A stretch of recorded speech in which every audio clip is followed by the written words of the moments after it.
Gang stalking phenomenon, otherwise known as targeted harassment or even group stalking, is a very serious problem in today's society.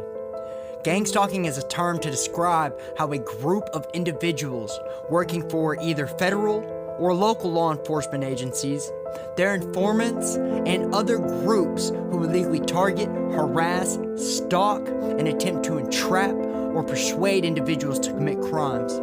They'll also attempt to slander and defame someone's reputation and character. They will say things out in public places that their victims frequent that are oddly specific enough to their victims that they know will likely trigger the intended target or cause them to respond irrationally or violently, oftentimes trying to hide under the ruse of plausible deniability. Oh, I'm not talking about you, I'm not talking about them.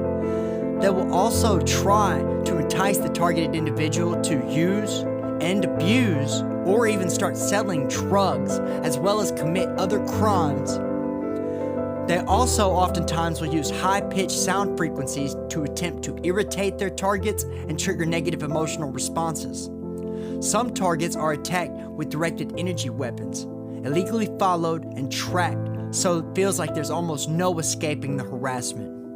The reason someone may end up on a targeted list is because authorities either believe or have been informed by their network of informants who are literally rewarded money, paid for lying, that their target has a high likelihood of committing crimes, or that they have suspicions that that target has committed crimes in the past that they don't know about or just can't prove. The targeted individuals most oftentimes are innocent of any wrongdoings, but still are victimized on a day-to-day basis by this corrupted abuse of power.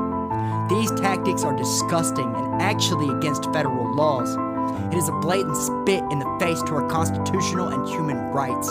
It is the definition of entrapment and domestic terrorism.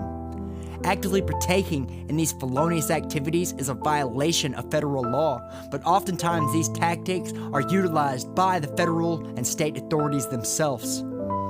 Their informants, political groups, secret societies, and other institutions. The best way that I have found to combat this corruption is to exercise your freedom of speech. They literally bank on the idea that it all sounds just so unbelievably crazy that the targeted individual will not speak up about the abuse they are receiving, and even if they do, no one would believe them anyways. Their attempts to isolate their victims and drive them crazy can definitely be combated by exercising your freedom of speech. Tell your story. Put it out there. Others will hear it, and they will stand up and fight it too.